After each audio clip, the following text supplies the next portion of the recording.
Greetings, and welcome to the Culture Ward, where we dissect and dismember pop culture in all its forms. The concept of an anti-hero can be traced back thousands of years.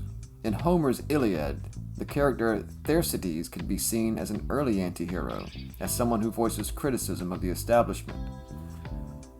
Anti-heroes have been identified in classical Greek drama, Roman satire, and Renaissance literature, including Don Quixote. The idea was popularized in the 19th century, establishing anti-heroes as a form of social criticism and as a foil to the traditional hero archetype. Specifically, Huckleberry Finn has been called the first anti-hero in the American nursery. What makes a good anti-hero in modern media? Is it simply a morally gray character that stands in contrast to a hero? Or is he someone that can be viewed as a hero or a villain, depending on your point of view? Well, yes, both of these things can be true, but there's so much more. He must be relatable first and foremost. And while we should feel uncomfortable about his methods and motives, after all, anti-heroes are typically involved with a conflict out of selfish desires, not out of a calling to serve the greater good, we should also understand where he's coming from, and, at least a little, sympathize with him. In the modern age, characters such as Jack Bauer from 24, Dexter Morgan from Dexter, Walter White in Breaking Bad, and Frank Underwood in House of Cards were all excellent case studies in the anti-hero archetype, each exhibiting behavior that a reasonable person should be repelled by, but almost always in the service of righting some wrong, or at least some lesser evil.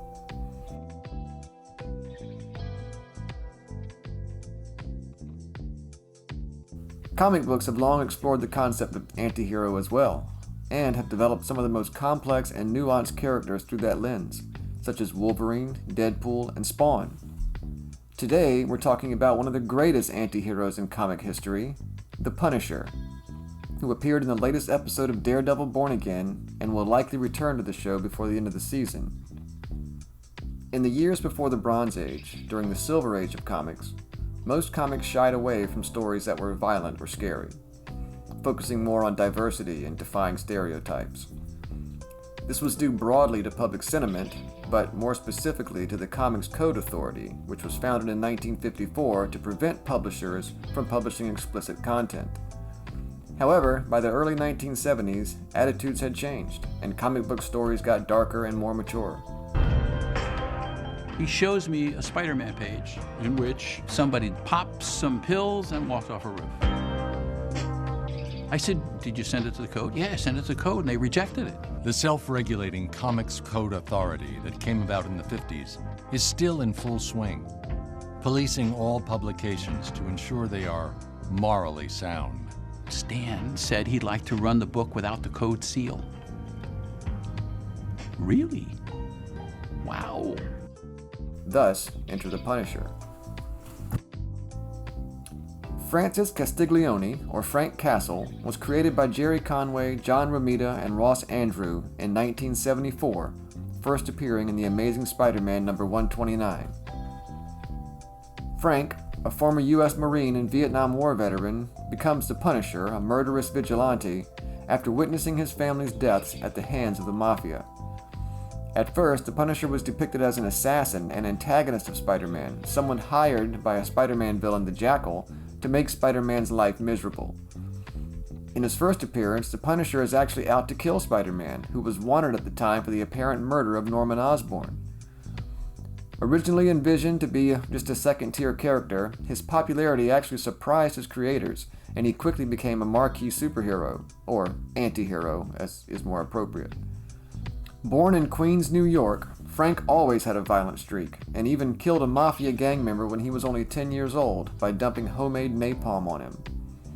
Castle joined the United States Marine Corps, where he served 4 tours as a scout sniper. At first, he was said to be a Vietnam veteran, but later comics had him serving in the fictional Cyan-Kong War, alongside other Marvel characters such as Ben Grimm, Reed Richards, Tony Stark, and James Rhodes. After returning from war, Frank and his family were on an outing in City Park when they inadvertently witnessed a mob killing. The mobsters then murdered Frank's family. Frank survived but was deeply traumatized. In the aftermath of his family's deaths, Frank Castle vowed to spend the rest of his life avenging them, snuffing out organized crime everywhere. After his first encounter with Spider-Man, believing him to be a common crook, the Punisher became an uneasy ally with the web-slinger. At one point, he even teamed up with Spider-Man to stop the Hitman from kidnapping J. Jonah Jameson. In the early 1980s, under the pen of Frank Miller, the Punisher began his relationship with Daredevil. In Daredevil 181, Frank is in prison after being captured by Spider-Man. However, he's helped to escape by a cop who wanted Frank to help him stop a drug shipment. While Frank is interrogating the drug dealers, he is confronted by Daredevil, who is trying to take down the organization through legal means. But Frank incapacitates Daredevil and continues with his interrogation. The leader of the drug gang is arrested before Frank can get to him, and he's represented by Nelson and Murdoch. Matt Murdock actually believes the drug lord is innocent because his pacemaker manages to fool Matt's lie detection. When Matt finds out, though, he teams up with Frank to take him down. Daredevil then shoots Frank and takes him back to prison. By the mid-1980s, the Punisher was a fan favorite, and it was time for him to have his own comic book. After a 5-issue miniseries in 1986, the first ongoing series, simply titled The Punisher, launched in 1987. The first volume ran for over 100 issues, ending in 1995, and spawned 2 spin-offs, The Punisher War Journal and The Punisher War Zone. In The Punisher Annual No. 1, David Lieberman, a.k.a. Microchip, was introduced and became Frank's partner. Microchip was kind of like Frank Castle's Q. He would provide him with high-tech gadgets and other tools to aid Frank in his one-man war on crime. Punisher had long-standing rivalries with Jigsaw and Barracuda, while the Kingpin became his nemesis. The Punisher's popularity waxed and waned in the following decades, with all his recurring series actually canceled in the mid-90s. However, he never withdrew from the public consciousness for long. There were several short-lived series in the late 90s and early 2000s, with continuing revivals throughout the 2000s and 2010s. The most recent Punisher series, written by David Pepose and illustrated by Dave Wachter, began in November of 2023.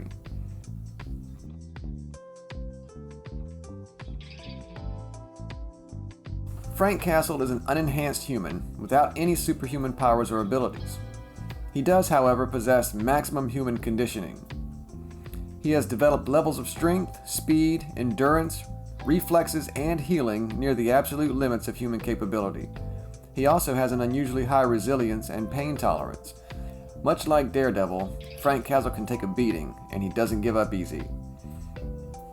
He is a master martial artist, adept at numerous different disciplines, including Muay Thai, Krav Maga, Ninjutsu, and others. He is an expert pilot, a skilled interrogator, a master tactician, and an assassin. But his signature skill set involves his mastery of weapons. He is an absolute authority on modern warfare and all its implements. He is an expert with bladed weapons and ranged ballistic weapons alike. As a Marine Scout sniper, he is a sharpshooter with almost any firearm and rarely misses his target. While Frank is unapologetically violent, employing murder, kidnapping, and even torture of his enemies, he is also deeply conflicted and has a razor-sharp moral compass. He never targets the innocent, and he often feels frustration at his role as a killer vigilante. While he is heroic, he is also someone you would not want to emulate.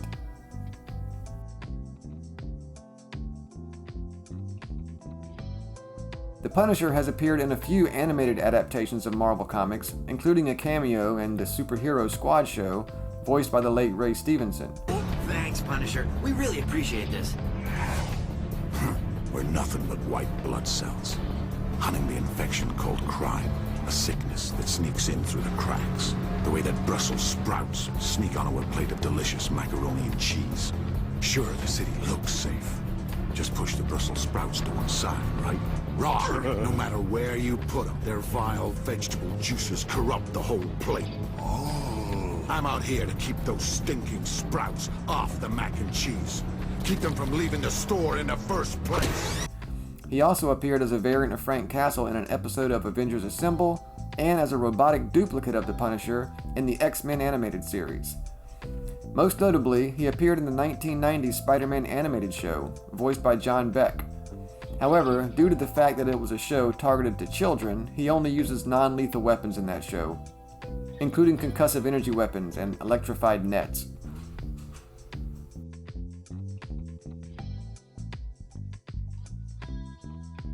The Punisher has also been the subject of multiple film adaptations. His first live-action movie appearance was in the 1989 movie The Punisher, starring Dolph Lundgren as the title character. Originally released internationally, it actually didn't get a US theatrical release due to financial troubles with the studio, New World Pictures. However, it did get released on home media in 1991. At first panned by critics, many retrospective evaluations are more positive, and the movie has attained a cult following. While it does take unwelcome liberties with the source material, such as the character not wearing his iconic skull emblem, it does find its place in the panoply of late 80s action movies. In 2004, another film, also titled The Punisher, was released starring Thomas Jane as the titular character and John Travolta as the primary antagonist. The main story was derived from a pair of comic book arcs, including 1994's The Punisher Year 1 miniseries and the 2000-2001 miniseries Welcome Back, Frank. Once again, the film was poorly received by critics, despite the solid casting choices. Many comic fans especially appreciate Thomas Jane's performance as the troubled protagonist. However, it was criticized for being grim and cheerless, depressingly rote, and sometimes laughably silly. But not everyone agreed with that assessment. One reviewer noted, while The Punisher is not an instant classic, it had the right idea. It's pulp, served up gritty and ugly and brutal. The Punisher Warzone was released in 2008. Originally planned as a sequel to the 2004 film, with Jane reprising his role as Frank Castle, it became a reboot after he left the project in 2006, and Ray Stevenson was brought on to play the role. In this film, the Punisher faces off against his longtime comic book rival Jigsaw, played by Dominic West. The story and tone is inspired by the 2004 to 2009 Punisher Max series written by Garth Ennis. Interestingly, Ray Stevenson truly committed to the role. He read every issue of Punisher Max and underwent endurance, martial arts, and weapons training with former Force Recon Marines. Unfortunately, this film too failed to meet expectations. It was a box office bomb, earning only $10 million on a $35 million budget, and the reviews were equally as bad as previous installments. Critics called it excessively violent, dialogue challenged, and disgusting. Roger Ebert said of the film, quote, "You used to be able to depend on a terrible film being poorly made. No longer. Punisher Warzone is one of the best made bad movies I've seen." However, just as was the case with prior movies, some people actually liked the film, calling it the best Punisher movie by far, praising the action and the dark tone.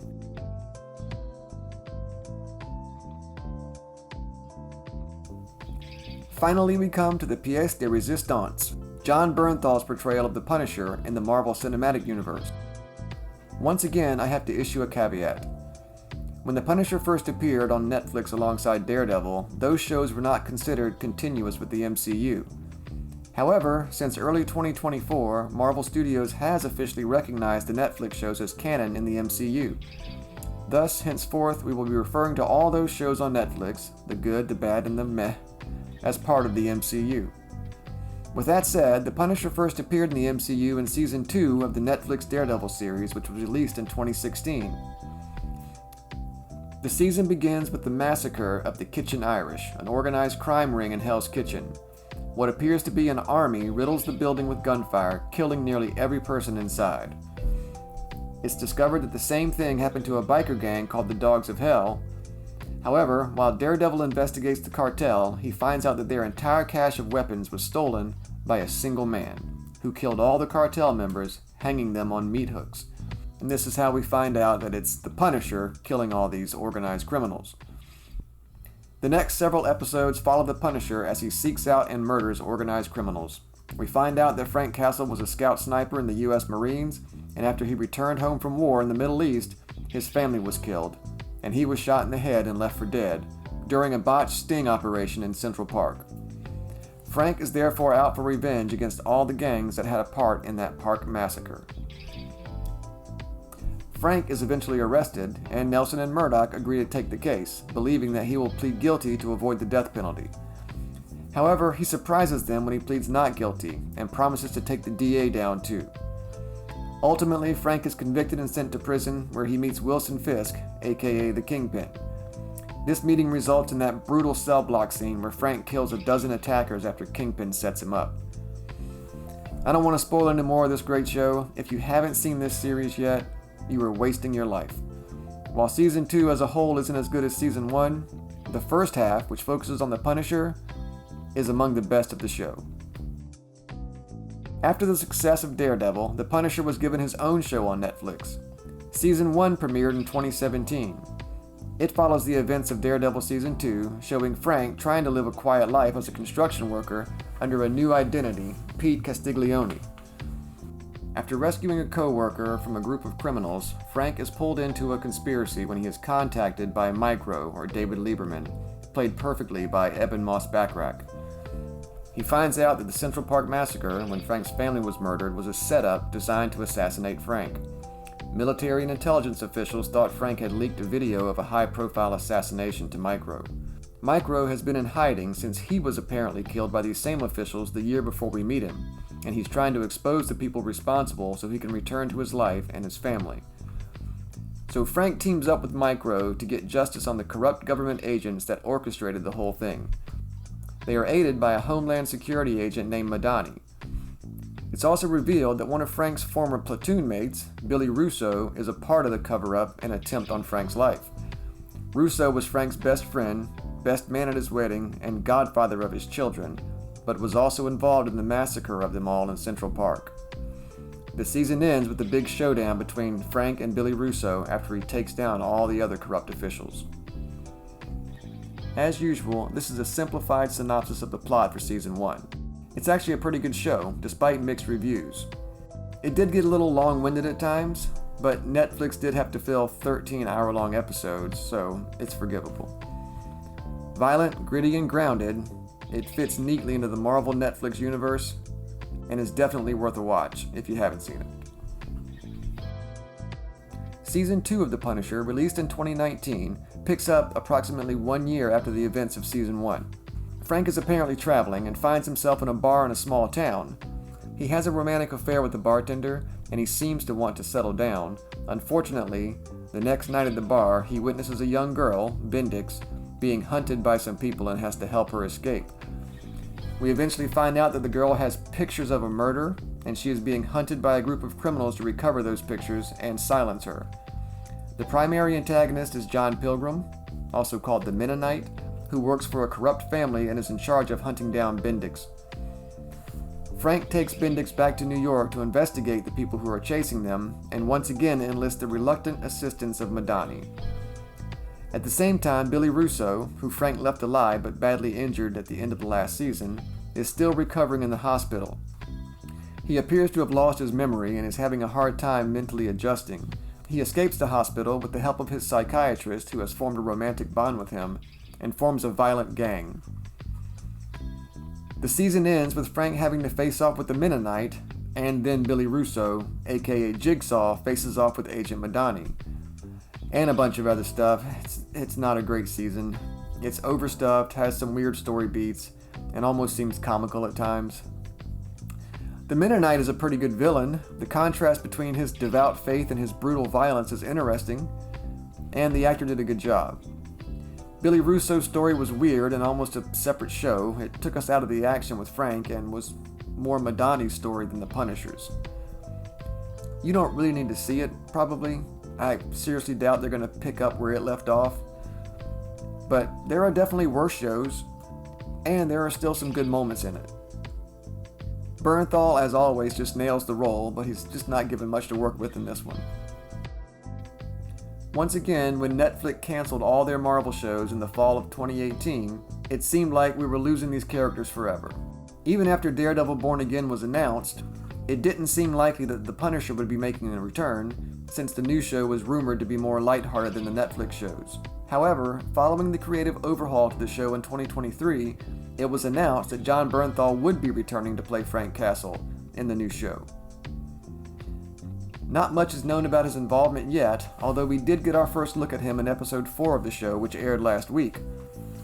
While the show as a whole has been a mixed bag, I like it, but there are some bits that don't work so well yet, Bernthal's return was pretty good. After finding a shell casing etched with the skull logo, the Punisher's logo, Matt Murdock tracks down Frank to ask him if he knew anything about it. Frank tells Matt that there are some groups, including members of law enforcement, that have adopted the Punisher emblem to carry out illegal actions, including violence, intimidation, and what they consider to be brutal justice. John Bernthal hasn't missed a beat. It's the best scene in the show so far, and it has been teased that we'll see the Punisher again before the end of Season 1, and I am guardedly excited about it.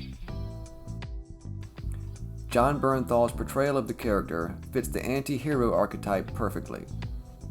While he is violent, relentless, and merciless, he always acts out of a sense of honor and duty to always protect and avenge the innocent.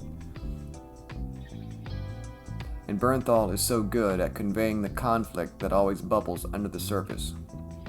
He is the epitome of the anti-hero. Anyway, that's the Punisher in a nutshell, and it brings us up to date. New episodes of Daredevil Born Again premiere every Tuesday on Disney+. Additionally, the Netflix Punisher series, seasons 1 and 2, are also available exclusively on Disney+. Again, if you haven't seen it, you should at least check out season 1 of that show. If you want to be a completionist, you'd probably find something to like in season 2 as well. As always, please like and subscribe if you enjoyed the video and want to see more content, and drop your comments below if you have anything to add, change, or tell me I'm wrong about. Bye for now, and I hope to see you next time in the Culture War.